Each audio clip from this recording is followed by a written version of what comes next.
Hello and welcome to Engine Adventures review of this 2022 Nissan Rogue.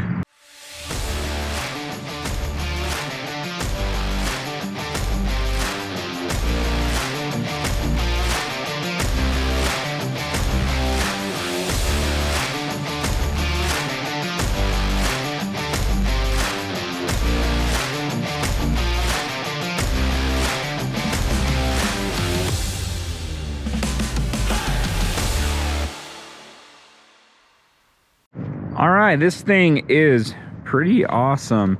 Sorry, it's been raining every night, so by the time I get out here in the morning, it's a little bit dirty, but I've been enjoying this Rogue quite a lot. It drives really well, much more sporty than I would have expected. It's only got 200 horsepower and 225 foot-pounds of torque. We'll talk more about the engine in a minute, but it actually drives really quite well. And I would compare this maybe with the RAV4 in size. Seems like those two are the closest, and I don't know, this one, even with the CVT and stuff, it seems to drive better than the RAV4s that I've had for the most part. So this thing actually gets pretty good gas mileage for the amount of power it has. I guess maybe it's on par for the amount of power it has. On the freeway, I think we'll look at the Monroney later, but I believe it claims up to 33 miles per gallon on the freeway. I've been averaging about 29, and most of that's freeway driving. Some of it is not.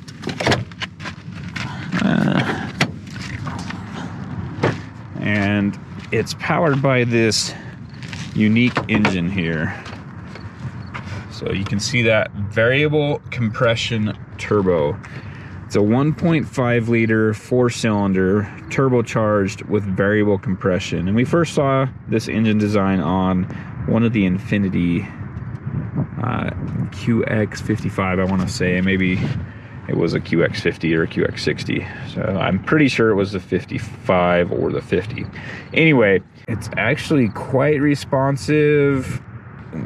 Starting from a stop, I blame the CVT transmission.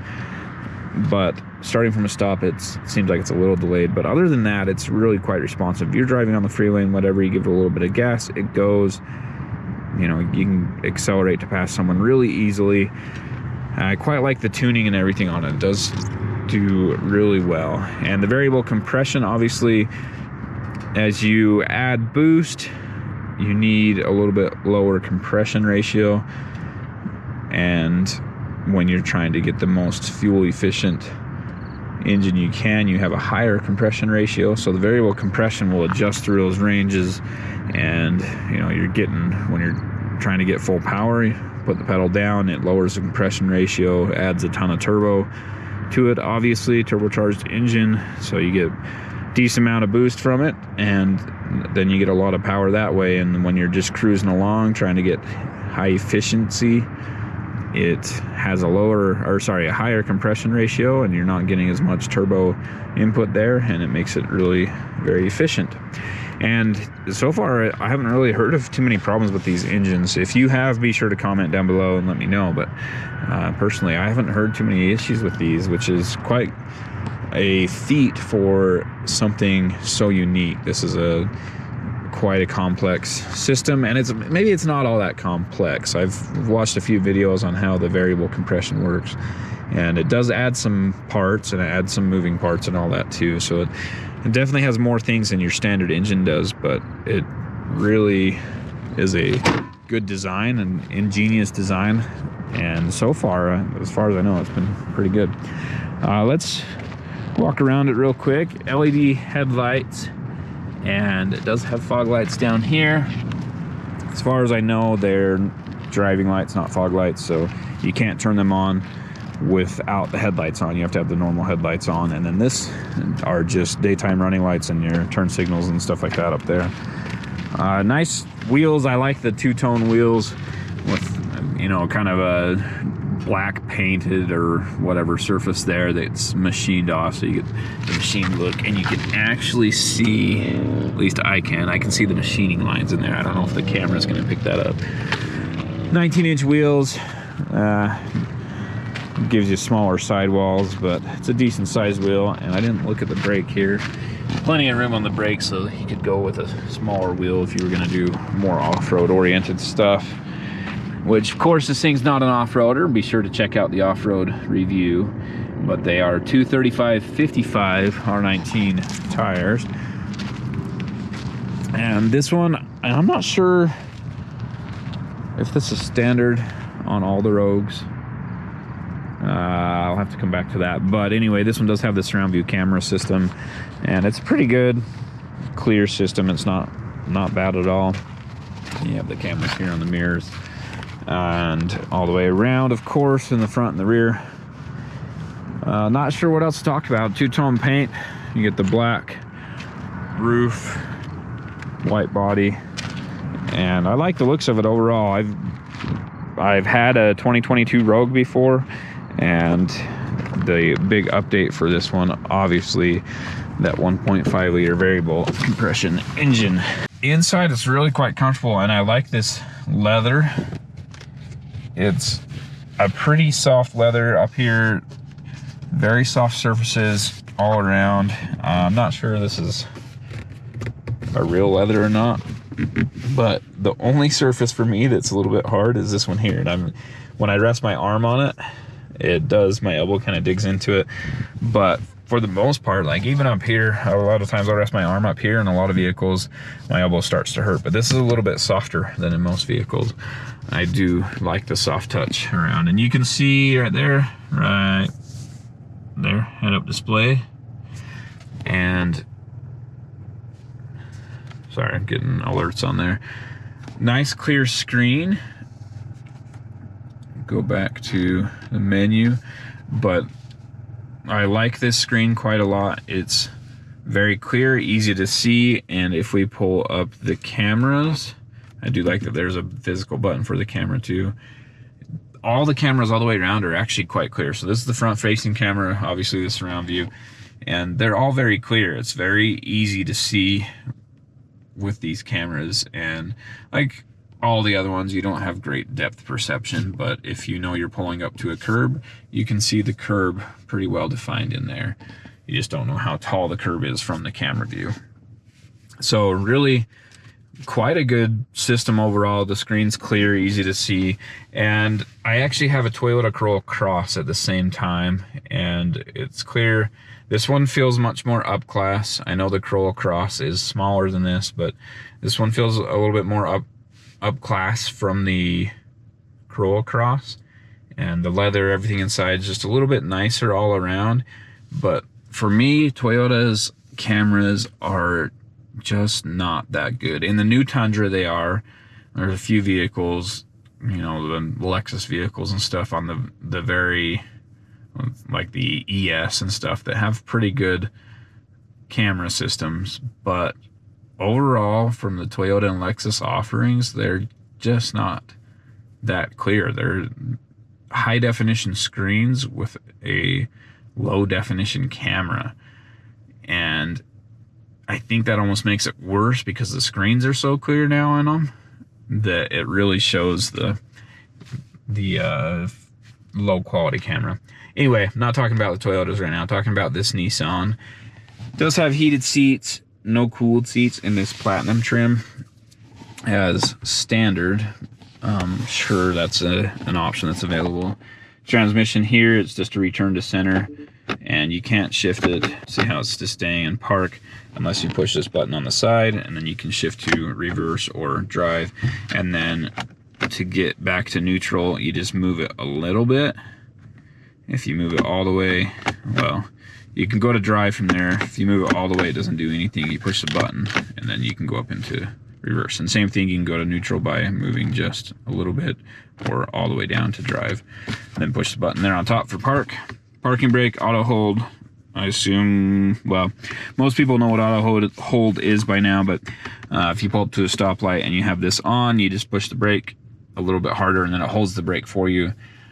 So you can let off the brake entirely. It'll hold it until you either, I believe, if you hit the brake again or hit the gas, and then it will obviously release the brake. So you don't have to sit there with your foot on the brake the whole time you're at a stoplight.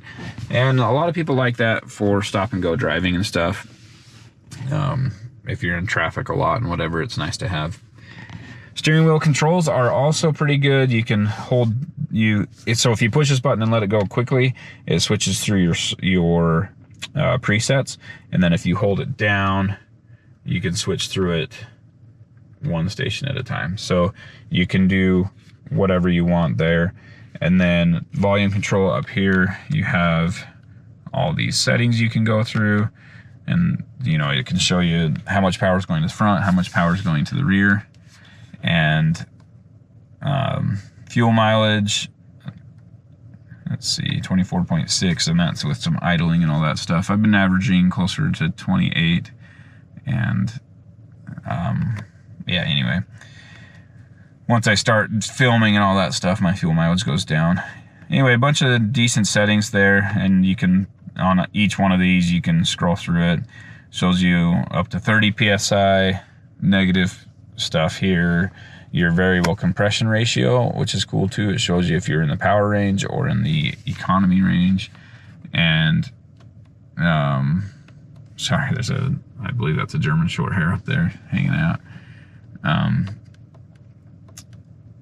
Let's see. Yeah, I think we're good there.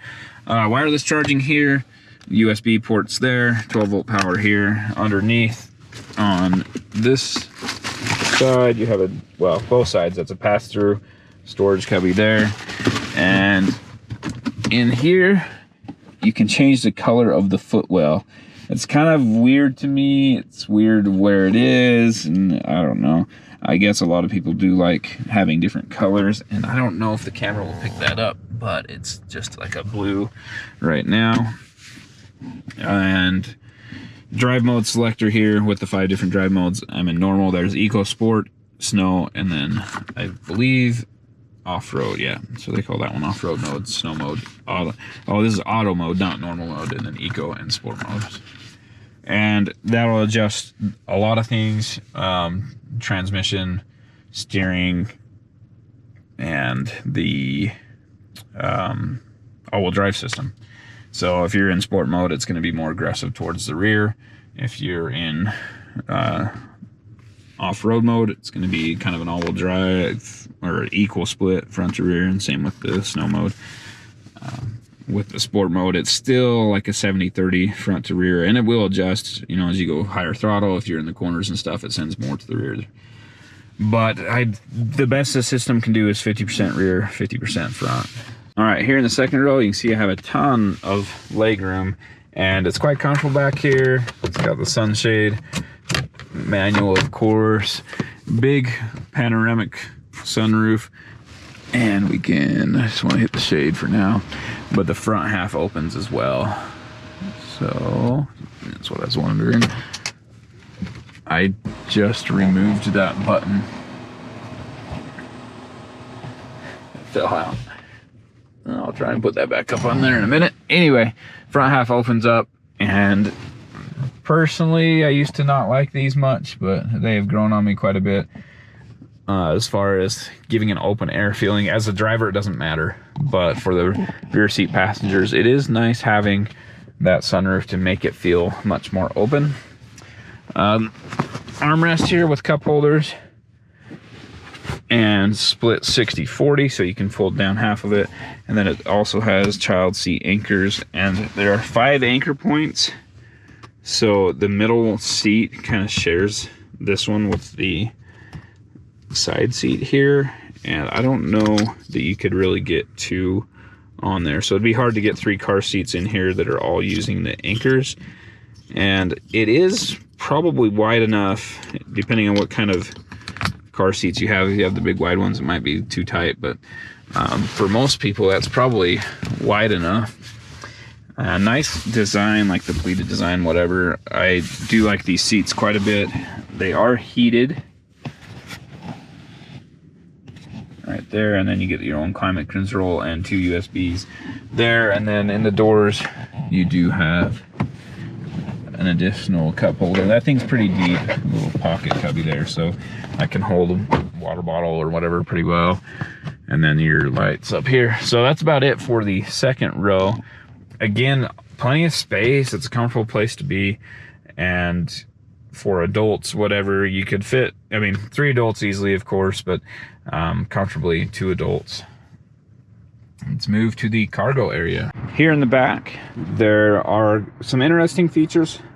This one does have these mats that are velcroed onto all the flat surfaces. So when I say flat surfaces, you can pull the handle here and fold the seats down, and it's almost perfectly flat all the way there. So you can see there's a slight change when it gets to here and a little bump, but for the most part it's pretty flat. And then you can't bring those seats back up from the rear, so once they're folded, they're folded. These pieces come out, and I believe you can actually tuck them underneath if you wanted to. Let me see if I can get that. These mats that are on top of them are kind of in the way, but if you drop that down in there you go. So you can drop it down underneath this one as well, but I do have the first aid kit right here at the front that's velcroed on, that's in the way. So you can drop it down, get a little bit extra storage space, or lift it up on here. And this one on the front you can place right there and have a divider. And then also underneath here there is the spare tire with a Bose speaker, and I think the extra tools for changing a spare tire, like the handle stuff for the jack, are probably under there because they are not here with the jack. And there is a single 12-volt power outlet right here. And that's the only one in the back. And then there are tie-down points. So there's 4 tie-down points. These 2 in the front are kind of in the pockets, and then you have 2 right there. So a decent amount of cargo space and good functionality. If you have the cargo cover, it would store underneath these and then mount in these points here, and then obviously pull it forward and hook on there. Let's go over the Monroney real quick. I was wrong, 31 miles per gallon. Oh, combined 34 on the highway, so I was still wrong. I said 33. 34 highway, 28 city. I'm definitely not getting quite that good. I'm about 28, 29, 27, 28, 29 in that range. But I do drive a little bit faster, and when I'm filming and stuff like that, it idles a bit more.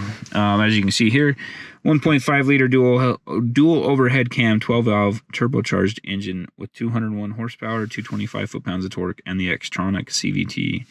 I didn't mention this, it does have the paddle shifters with a CVT. I guess you can lock it down into low range, or low, kind of like a first gear style thing, so you can keep the engine RPM up if you want to. Base price for this thing is $38,430 for the Platinum all-wheel drive, which it does come with a ton of really nice features there. And then with the options on this one, exterior ground lighting, 2-tone paint. Exterior ground lighting is $350, 2-tone paint $745. Head-up display package is $400. The floor mats are $425. Illuminated kick plates $400, and the interior accent lighting is $350. So honestly, I like the head-up display, and I guess I like the floor mats, but most of that stuff I wouldn't get. I just don't care for it. And then the destination of $1,225 brings a total to $42,325. So for me, if I were to option this the way I'd want it, it could be under $40,000. And man, that sounds like a lot of money, but there are so many vehicles today that are well over that. And with how nicely equipped this is, all the nice leather and everything on here, it's, I think, probably a pretty good value. And like I said, the jury's still out on that engine, who knows, but other than that, this thing seems to be quite a nice vehicle. Cruising on the freeway, the Rogue is quite a pleasant place to be. The interior is very nice, as you saw. It's quite comfortable. The places where you rest your arm are just a little bit hard, so the top surface is soft, but then underneath it's really hard. And I mean, if you're kind of digging your elbow down into it, that's when it kind of hurts. But up here, it's actually pretty soft too. And a lot of times that's just a hard plastic. on the very top piece, but this one has a softer cover over it as well. So it is actually quite comfortable just cruising along. And this CVT acts so much like a regular transmission, regular automatic, that you don't really recognize it as a CVT unless, there are a few times, but for the most part it's not noticeable. And yeah, like I said, it cruises along great. This little 1.5 liter variable compression. So I mean, the peak horsepower is only 201, and this vehicle weighs not a lot, 3,800 pounds or something like that. I'll see if I can get that off the payload versus gross combined weight rating, or gross vehicle weight rating. Anyway, it doesn't weigh it too much. It's under 2 tons, I believe, and it really feels like it has more power than that. And torque's 225 foot-pounds or something. But either the engine, transmission, something's just always in the right spot, or both of them together. The tuning's been done really well on this. So I don't feel like it's underpowered at all at only 200 horsepower. For reference, my 1999 Jeep Cherokee also has 200 horsepower. It's actually 190. But this thing has been getting, for me, 28, 29 miles per gallon on the freeway. Mostly on the freeway, so my commute involves more freeway driving than city driving by quite a bit. It's like 17 miles total, and 15 of that's on the freeway. So anyway, it's been getting, 20 miles per gallon average, but like I said, most of that being freeway miles. So really, honestly, it's a really excellent vehicle. I like what Nissan's been doing recently. They've made a lot of changes, a lot of improvements. The handling and stuff, pretty sporty. I just leave it in normal mode. I haven't been driving in eco mode or anything. And if you do change modes, it switches back once you power off and power back on. It goes back to normal mode. So most of my driving's just been in normal mode. All right, S-Curves. We're gonna throw it in sport mode, just because if you are doing this, driving this kind of stuff for fun all the time, then you probably will be in sport mode. Let's see how it does. Late braking. I didn't even stress it at all there. Oh, lost a little bit. Under throttle, it wasn't this much, but anyway, it had more going to the front than the rear. The front end started to slide under throttle as soon as I switched to the brakes and went to a slight oversteer. The thing is, the handling's tight, the steering's good. It just, it does really well through that. So let's see if we can get the 0 to 60. Sorry, there we go. Accelerate to begin. Flat footing it in normal mode. As you can see there, auto. 3, 2, 1, go. So slow to start. Power comes on pretty good at 15 miles an hour. See it fake shifting here. 60. So it is a CVT, but it has those fake shift points, which for me I don't like. But on this thing, Nissan seems to do that on all their vehicles, and 10.07, and I attribute that to the very, very slow start. So when you first get on the throttle, it's very delayed and takes a second to get going. Thank you for watching Engine Adventures review of this 2022 Nissan Rogue with the new variable compression turbocharged engine. Really quite a fun vehicle to drive. I was surprised. I have liked the previous Nissans, the recent ones that I've had. They've improved a ton. This one still has a CVT transmission, and I wonder if that does help with the variable compression thing a little bit. But I would love to see a version of the 9-speed that's in the Pathfinder put into this thing. It drives great. Handling's really tight. handles like cornering and stuff, it remains pretty flat and level, and then the ride isn't harsh on the freeway or anything. It's pretty smooth cruiser. Nissan's done a really good job with this Rogue, and be sure to check out the off-road video to see that part. But I've been impressed with it, and I've quite enjoyed driving it. Very comfortable inside. It feels very upscale, very nice. So if you liked what you saw, be sure to ring the bell. Subscribe first, ring the bell so you get notifications when we post new videos. And be sure to comment down below. Let me know what you like, what you didn't like, what vehicles you want to see. And let me know if you own a Rogue, your thoughts on it. Thanks for watching. Have a great day.